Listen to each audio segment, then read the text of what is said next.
Health and beauty ടോക്കിലേക്ക് ഏവർക്കും സ്വാഗതം. ഇന്നത്തെ നമ്മുടെ വിഷയം ഡയബറ്റിക് ന്യൂറോപ്പതി എന്നതിനെ കുറിച്ചാണ്. ഡയബറ്റിക് ന്യൂറോപ്പതി എന്ന് പറഞ്ഞാൽ നമ്മുടെ നെർവുകളെ അഫക്റ്റ് ചെയ്യുന്ന ഒരു അസുഖം. അതായത് പേഷ്യന്റ് ഡയബറ്റിക് ആണെങ്കിൽ ആ ബ്ലഡിന്റെ രക്തഓട്ടം സർക്കുലേഷൻ കുറഞ്ഞിട്ട് ഈ ന്യൂറോൺസിലോട്ട് നെർവസ് സിസ്റ്റത്തിന്റെ ബേസിക് പാർട്ടായ ന്യൂറോണിലോട്ട് ബ്ലഡ് സർക്കുലേഷൻ ചെല്ലാതെ വരുമ്പോൾ അത് പതുക്കെ ആദ്യം അതിന്റെ കവറിംഗ് ആയ മൈലിൻ ഷീറ്റ് നശിക്കും. അത് കഴിഞ്ഞ് അതിന്റെ ന്യൂറോൺസ് മൊത്തമായിട്ട് നശിക്കും. അപ്പോൾ നമുക്ക് അങ്ങോട്ട് രക്തഓട്ടം നിലയ്ക്കുകയും നമ്മളുടെ ഈ ന്യൂറോൺസ് വഴിയുള്ള നമ്മുടെ എല്ലാ ചലനങ്ങളും നിന്നു പോവുകയും ചെയ്യും. അങ്ങനെ കാലിന് കൈകാൽ മരവിപ്പ്, നംനെസ്, അതുപോലെ തന്നെ കൈകാൽ കോച്ചിപ്പിടുത്തം, മസിൽ കയറ്റം എന്നിവ നമുക്ക് അനുഭവപ്പെടും. നമുക്ക് രണ്ടു തരം ന്യൂറോൺസ് ഉണ്ട്. സെൻസറി ന്യൂറോണും ഉണ്ട്, മോട്ടോർ ന്യൂറോണും ഉണ്ട്. അതായത് നമ്മുടെ സ്കിന്ന്, കണ്ണ്, കാത് അങ്ങനെയുള്ള ഭാഗങ്ങളിലെല്ലാം സെൻസറി ന്യൂറോൺ ആണ്. അതായത് നമുക്ക് തൊടുന്നത് അറിയുന്നതൊക്കെ ഈ സെൻസറി ന്യൂറോൺ കൊണ്ടാണ്. കണ്ണിന് കാഴ്ചശക്തി കിട്ടിയിട്ട് നമ്മൾ കാണുമ്പോൾ അത് കണ്ണിന്റെ സെൻസറി ന്യൂറോൺ പ്രവർത്തിച്ച് തലച്ചോറിലെത്തും.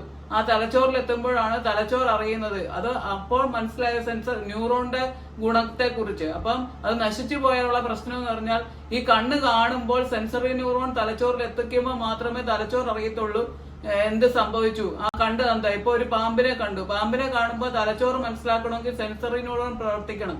അറിഞ്ഞത് മനസ്സിലാക്കിക്കൊണ്ട് ഈ മോട്ടോർ ന്യൂറോണിനെ പ്രവർത്തിപ്പിക്കും. തലച്ചോറ് മോട്ടോർ ന്യൂറോണിനെ പ്രവർത്തിച്ച് കാലിലോട്ട് ചെല്ലും. അവിടുന്ന് നമ്മൾ മാറിയില്ലെങ്കിൽ നമ്മളെ കടിക്കുമല്ലോ. അതുകൊണ്ട് ഈ കാലിനോട് പറയും മാറ്റാൻ. അപ്പൊ കാലിന്റെ മസില്, ബോൺ എന്നിവയിൽ ഈ മോട്ടോർ ന്യൂറോൺ എന്ന് പ്രവർത്തിച്ച് കാലിനെ വലിച്ചു മാറ്റും.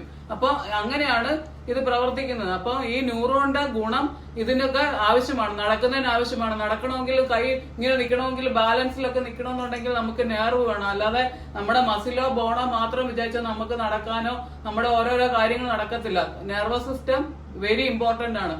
അപ്പൊ നമ്മുടെ ഓർമ്മശക്തി ഓർമ്മയുടെ എല്ലാ കാര്യങ്ങളും, സംസാരശേഷി, നടക്കുന്ന എടുക്കുന്ന എല്ലാ കാര്യങ്ങളും ഈ ന്യൂറോൺസിനെ ആശ്രയിച്ചിരിക്കും. അതുകൊണ്ട് ഈ ന്യൂറോൺസ് നശിച്ചു പോയാൽ നമുക്ക് പല കുഴപ്പങ്ങളുണ്ട്. തളർച്ച വരും, നമ്മുടെ കാല് പിന്നെ ഒരു പ്രയോജനം ഇല്ലാത്ത അവസ്ഥയിലോട്ട് പോകും. കാലിലോട്ടുള്ള ബ്ലഡ് സർക്കുലേഷൻ ഒക്കെ കുറഞ്ഞു കഴിയുമ്പോൾ ഈ ന്യൂറോൺസ് നശിക്കുന്ന മുഖേന നമ്മുടെ നടപ്പും കാലും അങ്ങനെയുള്ള എല്ലാ കാര്യങ്ങളും നമുക്ക് നശിച്ചുകൊണ്ടിരിക്കും. അതുകൊണ്ട് നമ്മുടെ ന്യൂറോൺസിനെ രക്ഷപ്പെടുത്തുന്നതിന് വേണ്ടി ഡയബറ്റിക് ആയി കഴിഞ്ഞാലും അതിനു മുന്നേയും നമ്മുടെ ന്യൂറോൺസിനെ രക്ഷപ്പെടുത്തുന്നതിന് വേണ്ടി ഏറ്റവും ന്യൂറോൺസിന് ഹെൽത്ത് കിട്ടുന്ന ഫുഡുകൾ കഴിക്കണം. അതായത് വൈറ്റമിൻ ബി കോംപ്ലക്സ് ആണ് ഏറ്റവും നല്ലത് ഇതിന്റെ ബലം കിട്ടാൻ വേണ്ടി. അതായത് വെരി ഇമ്പോർട്ടന്റ് ആയിട്ടുള്ള വൈറ്റമിൻ B12 ആണ് ഏറ്റവും നല്ലത്. അതിന് നമ്മൾ ധാരാളമായി വൈറ്റമിൻ B12 അടങ്ങിയിട്ടുള്ള ഫുഡുകൾ കഴിക്കണം. അതിനകത്ത് ഏറ്റവും എന്ന് വെച്ചാൽ എഗ് യോക്കും അതൊക്കെ നല്ലതാണ്. അത് കണക്ക് മിൽക്ക് പ്രോഡക്ട്സ് നല്ലതാണ്. സ്പിനാച്ച്, അങ്ങനെ ആപ്പിൾ, ബനാന, ഓറഞ്ച് എന്നിവ കഴിക്കുന്നത് മുഖേനയും അതിനോടൊപ്പം ഏറ്റവും കൂടുതൽ ബീഫിന്റെ അകത്തും ഈ ബീഫിന്റെ ഒക്കെ ലിവർ, അത് കണക്ക് ആടിന്റെ ലിവർ, ഇതിനകത്തൊക്കെ കൂടുതലായിട്ട് വൈറ്റമിൻ ബി കോംപ്ലക്സ് ഉണ്ട്. അതുപോലെ തന്നെ യോഗർട്ട്, തൈര്, പാൽ ഉൽപ്പന്നങ്ങള്, അങ്ങനെയുള്ള സാധനങ്ങളിലെല്ലാം കൂടുതലായിട്ടുണ്ട്. അപ്പം കൂടുതൽ ഫുഡിനകത്ത് വൈറ്റമിൻ ബി കോംപ്ലക്സ് കൂട്ടുമ്പോൾ നമ്മുടെ ഈ മൈലിൻ ഷീറ്റിന്റെ റിപ്പയറും അങ്ങനെ ഇത് നശിച്ചു പോകാതിരിക്കാനും, പോയാൽ തന്നെ അതിനെ ചെറിയ രീതിയിലാണെങ്കിൽ ഇതിനെ റിപ്പയർ ചെയ്ത് കൊണ്ടുവരാനും സാധിക്കുന്നത് ഈ വൈറ്റമിൻ ബി കോംപ്ലക്സ് കൂടുതലായിട്ട് കഴിക്കുന്നത് മുഖേനയാണ്.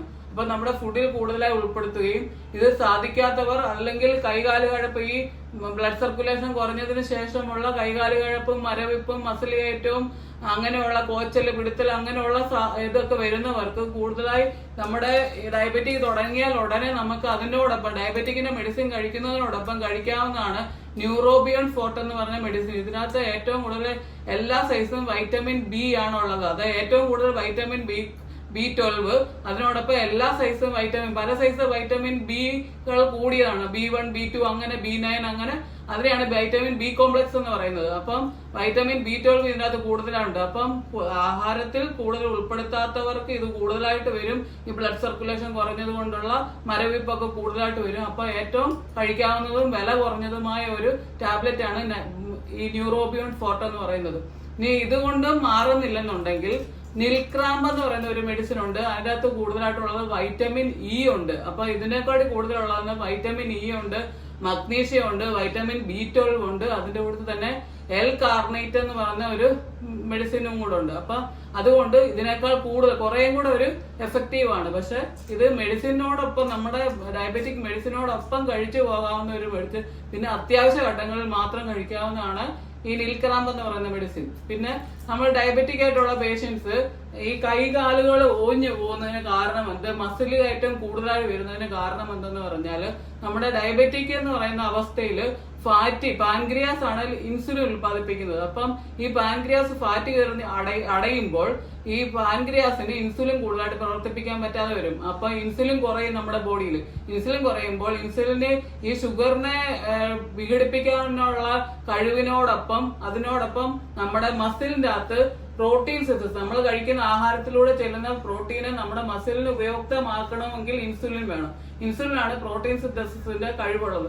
അപ്പൊ ഇൻസുലിൻ ഇവിടെ നമ്മുടെ ഡയബറ്റിക് ആയുള്ള പേഷ്യൻസിന് കുറവാണ്. അപ്പം ഇവിടെ പ്രോട്ടീൻ സിന്തസിസ് മസിലിൽ നടക്കാതെ വരികയും നമ്മുടെ കൈകാലുകൾ ഡയബറ്റിക് ആയിട്ടുള്ള പേഷ്യൻസിന്റെ, കൂടുതലായിട്ട് ഡയബറ്റിക് ആയിട്ട് നിൽക്കുന്ന പേഷ്യൻസിന്റെ കൈകാലുകൾ ഓഞ്ഞു വരികയും ചെയ്യും. അതുകൊണ്ട് എല്ലാവരും പറയുന്നത്, ഡോക്ടേഴ്സ് പറയുന്നതായിട്ടുണ്ടല്ലോ, എക്സർസൈസ് ചെയ്ത് മസിലിനെ ബൂസ്റ്റപ്പ് ചെയ്യുകയാണെങ്കിൽ നിങ്ങൾക്ക് ഡയബറ്റിക്കിനെ പ്രിവെന്റ് ചെയ്യാം എന്ന് പറയാൻ കാരണം എന്ന് വെച്ചാൽ, ഈ നമ്മൾ എക്സർസൈസ് ചെയ്യുന്നത് മുഖേന നമ്മുടെ ഫാറ്റ് അടിഞ്ഞു കിടക്കുന്ന പാൻക്രിയാസ്, ലിവറിന്റെ അകത്തൊക്കെ ഫാറ്റ് അടിഞ്ഞു കിടക്കുന്നത് അത് അലുത്തു പോകും. അങ്ങനെ അലുത്തു പോകുമ്പോൾ ഇൻസുലിൻ കൂടുതലായിട്ട് പ്രവർത്തിക്കുകയും, ഇൻസുലിൻ പ്രവർത്തിക്കുന്നത് കൊണ്ട് നമ്മൾ കഴിക്കുന്ന ആഹാരത്തിൽ നിന്ന് ചെല്ലുന്ന പ്രോട്ടീൻ സിന്തസിസ് നടന്നിട്ട് നമുക്ക് നല്ലവണ്ണം മസിൽ ഉണ്ടാവുകയും ചെയ്യും. അപ്പോൾ എക്സർസൈസ് ഇമ്പോർട്ടന്റ് ആണ് ഡയബറ്റിക് ആയിട്ടുള്ള പേഷ്യൻസിന്. അല്ലാത്തവർക്കും ഉണ്ടാകാതിരിക്കാനും ഉണ്ടായി കഴിഞ്ഞാൽ കുറയ്ക്കാനും ഏറ്റവും നല്ലത് എക്സർസൈസ് ആണ്. രണ്ടാമതായിട്ട് പ്രോട്ടീൻ റിച്ച് ആയിട്ടുള്ള ഫുഡ്, കാർബോഹൈഡ്രേറ്റ് കുറവുള്ളതും പ്രോട്ടീൻ റിച്ച് ആയിട്ടുള്ള ഫുഡും കഴിച്ച് നമ്മുടെ ഡയബറ്റിക്കിനെ കുറച്ച് അതുപോലെ ഈ മസിലിനെ സ്ട്രോങ് ആക്കുക. അങ്ങനെ നമ്മൾ ഡയബറ്റിക് ന്യൂറോപ്പതിയിൽ നിന്നും ഡയബറ്റിക് എന്ന അവസ്ഥയിൽ നിന്നും നമ്മളെ രക്ഷിക്കുക. ഡയബറ്റിക് ന്യൂറോപ്പതി എന്ന് പറയുന്ന വിഷയം നിങ്ങൾക്ക് കൂടുതലായി മനസ്സിലായി എന്ന് കരുതുന്നു. നിങ്ങൾക്ക് ഇത് ഉപയോഗപ്രദമാകുന്നുവെങ്കിൽ ലൈക്ക് ചെയ്യുക, ഷെയർ ചെയ്യുക. സബ്സ്ക്രൈബ് ചെയ്യാത്തവർ ബെൽ ബട്ടൺ അമർത്തി സബ്സ്ക്രൈബ് ചെയ്യുക.